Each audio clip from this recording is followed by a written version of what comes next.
Hello students, मैं हूं अमित और आज की इस वीडियो में हम सीखेंगे पीएचपी का चैप्टर नंबर 2। सो चलिए इस वीडियो को स्टार्ट करते हैं। सो स्टूडेंट्स, लास्ट क्लास के अंदर आपने पीएचपी में पीएचपी को स्टार्ट करना और उसे क्लोज करना सीखा था और साथ ही साथ पीएचपी में आप मैसेज कैसे प्रिंट कर सकते हैं, ये सारी चीज़ें आपने सीखी थी। तो चलिए ज़रा उस टॉपिक को एक बार फिर से रिवाइज करते हैं इसके अंदर और फिर आज के टॉपिक को कंटेन करते हैं। तो आपको जैसे कि याद होगा पीएचपी को हम कैसे स्टार्ट करते थे, इस तरह से पीएचपी आपकी स्टार्ट होती थी। पहले एंगल ब्रैकेट, फिर क्वेश्चन मार्क का चित्र, देन उसके बाद पीएचपी।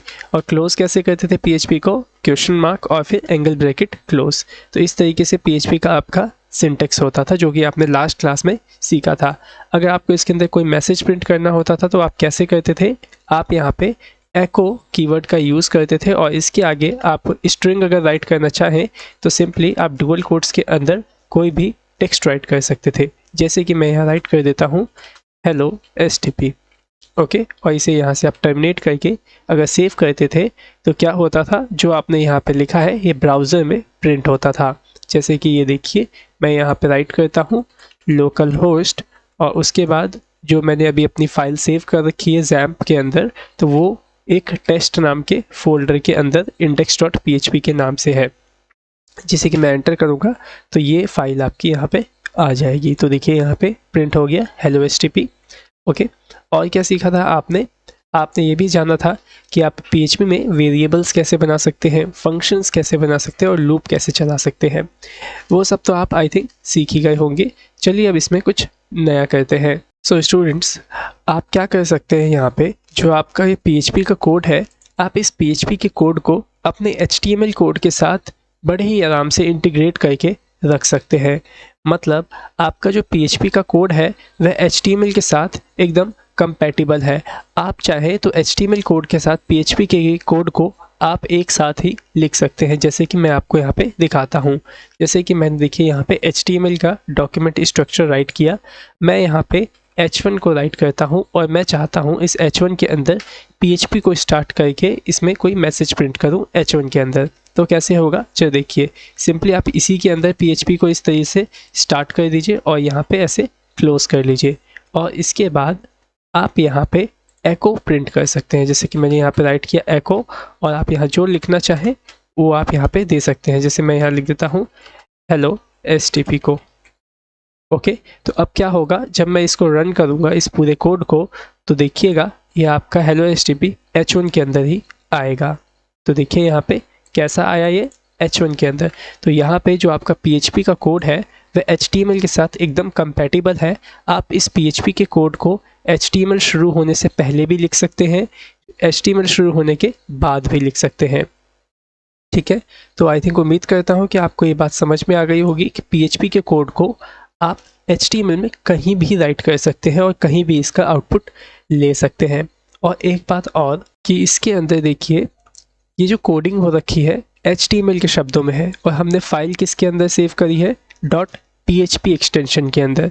तो आप एक बात का ये ध्यान रखिएगा, अगर आपने HTML में कोडिंग किया है और इस HTML पेज के अंदर एक भी PHP का कोड होगा तो वो फाइल आपके .php एक्सटेंशन में ही सेव होगी, ठीक है। चाहे उसमें HTML का कोड हो चाहे जावास्क्रिप्ट का, ठीक है। तो अगर PHP का कोड कहीं भी हुआ पेज में तो वो फाइल किस नाम सेव होएगी, .php एक्सटेंशन में ही सेव होगी, ठीक है।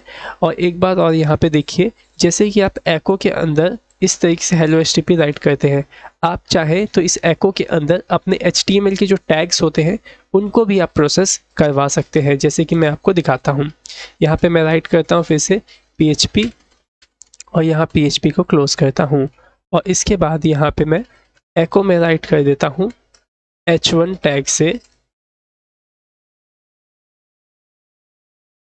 हेलो अमित और यहाँ पे इसे टर्मिनेट कर देता हूँ।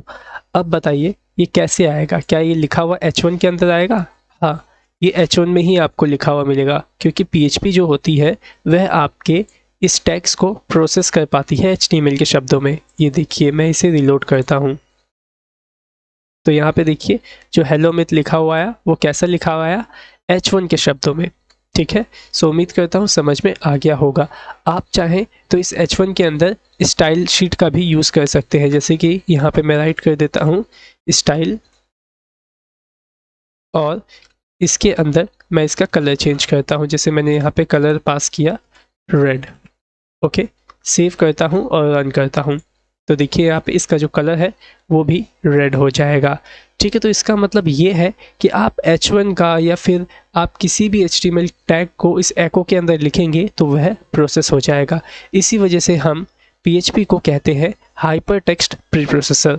आपको ये बात याद होनी चाहिए कि जो PHP की फुल फॉर्म होती है ये होती है हाइपर टेक्स्ट प्री प्रोसेसर। इसी वजह से इसकी फुल फॉर्म का नाम हाइपर टेक्स्ट प्री प्रोसेसर पड़ा है, क्योंकि जो PHP है वह आपके HTML के साथ बहुत ही ज़्यादा कंपैटिबल है। और मैं आपको यह बात भी बता दूं कि जो PHP की फुल फॉर्म पहले होती थी उसका नाम था पर्सनल होम पेज। ठीक है, लेकिन अब पर्सनल होम पेज इसकी फुल फॉर्म हटा करके इसका जो फुल फॉर्म है वह रख दिया गया है हाइपर टेक्स्ट प्री प्रोसेसर, क्योंकि ये जो PHP का कोड है वह HTML के साथ बहुत ही ज़्यादा कंफर्टेबल है।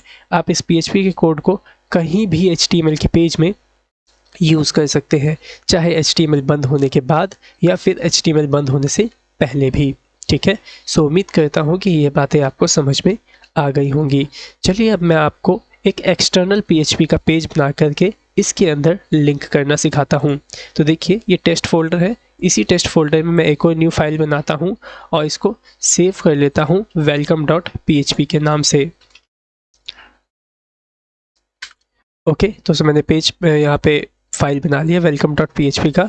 अब मैं यहाँ पे क्या करता हूँ, इस तरीके से PHP को स्टार्ट करता हूँ और यहाँ पे क्लोज करता हूँ। ओके, और मैं यहाँ पे एको करता हूँ H1 टैग के अंदर ही।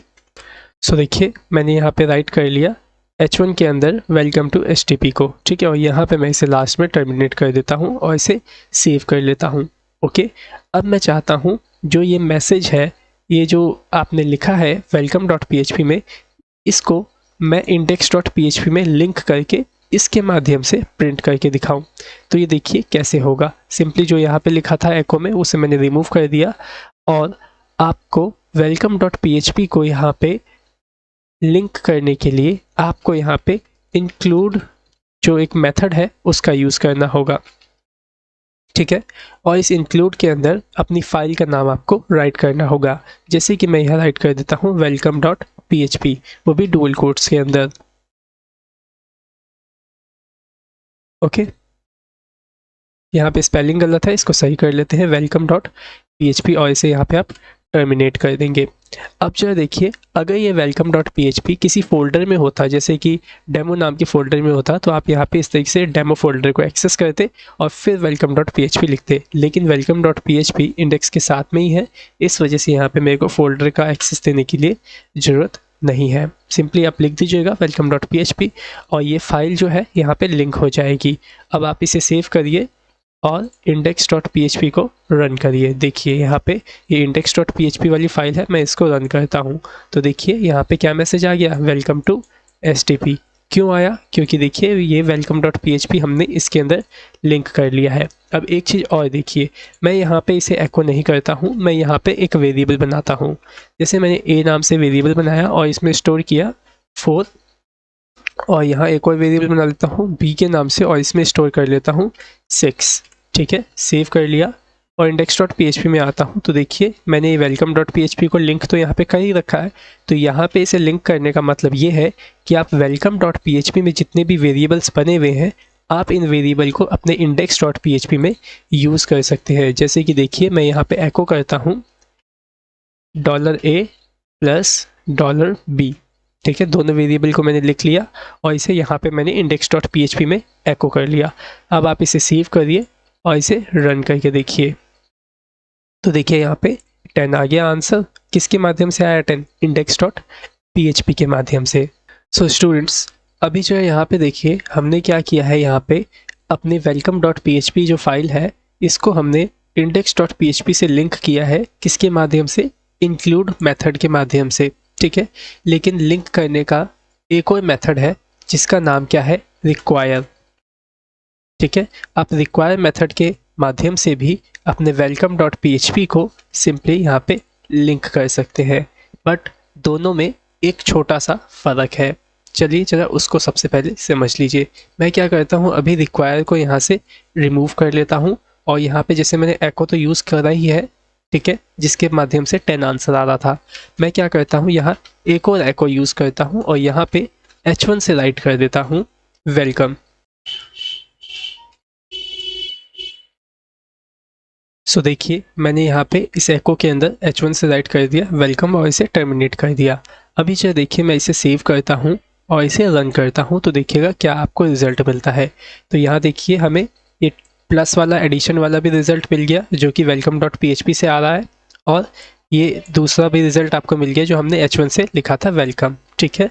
तो अब जो देखिए बाय द वे किसी कारणवश ये वाली फाइल आपकी यहाँ पे लिंक नहीं होती है तो देखिएगा क्या होता है। जैसे कि मैं यहाँ पे वेलकम से ई हटा देता हूँ और अगर आप सेव करूँगा तो ये जो एको है इसका आंसर तो आपका आएगा नहीं, लेकिन ये तो आपका एग्जीक्यूट हो जाएगा, ठीक है। जो देखिए सेव करता हूँ और इसे रन करता हूँ तो यहाँ पे देखिए, यहाँ पे ऊपर देखिए एरर आ गया, ठीक है, लेकिन एरर आने के बाद का जो कोड था वो भी आपका एग्जीक्यूट कर गया और इस वजह से ये वेलकम मैसेज भी यहाँ पे आ गया, ठीक है। सो यहाँ पे समझने की ये कोशिश करिए कि जब आपकी फ़ाइल यहाँ पे लिंक नहीं हुई सही तरीके से, कुछ एरर आ गया, ठीक है, तो एरर आने के बाद क्या होता है कि इसके बाद का भी जो कोड है वह एग्जीक्यूट कर जाता है। जैसे कि यहाँ पे एरर आ गया इसके अंदर तो ये कोड यहीं पे रुका नहीं, इसके बाद का कोड भी एग्जीक्यूट हो गया। इसी वजह से तो देखिए यहाँ पे ये वेलकम मैसेज भी आ गया। तो ये होता है सिर्फ इंक्लूड के केस में, लेकिन अगर मैं यहाँ पे रिक्वायर कर दूँ, ठीक है, तो क्या होगा, जब ये एरर आएगा तो आपका यहीं पे कोड चलना रुक जाएगा और जो ये वेलकम मैसेज वाला एको है ये एग्जीक्यूट नहीं होगा।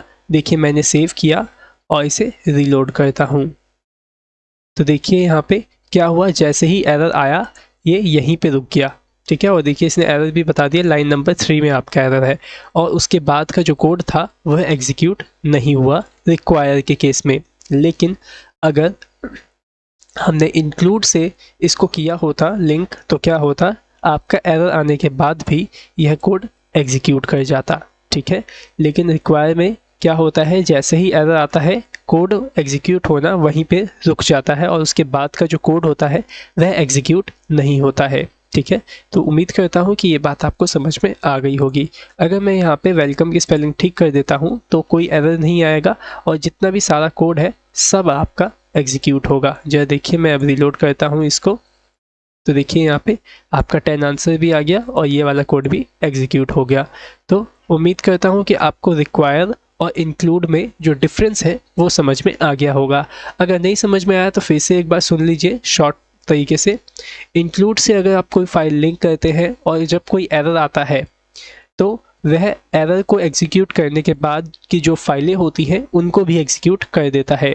लेकिन अगर जब आप रिक्वायर से अपनी फ़ाइल को लिंक करते हैं तो कोई एरर आता है तो आपका एग्जीक्यूशन उसी एरर पे रुक जाता है और उसके बाद का कोड एग्जीक्यूट नहीं होता है। सो बस यही दो डिफरेंस है, एक ही डिफरेंस है जो कि रिक्वायर और इंक्लूड में है। बाकी डिपेंड आप पे करता है कि आप कौन सा वाला यूज़ करना चाहते हो। तो आप रिक्वायर भी यूज़ कर सकते हैं और इंक्लूड भी यूज़ कर सकते हैं। सो उम्मीद करता हूँ कि यह आपको बात समझ में आ गई होगी। ओके, सो अभी मैंने आपको जितना करवाया पहले आप इसकी प्रैक्टिस कर लीजिए। ओके, सो आज की इस वीडियो में सिर्फ इतना ही। नेक्स्ट वीडियो में अब हम PHP के बारे में आगे की चीज़ें समझेंगे। So thanks for watching our video. Have a nice day.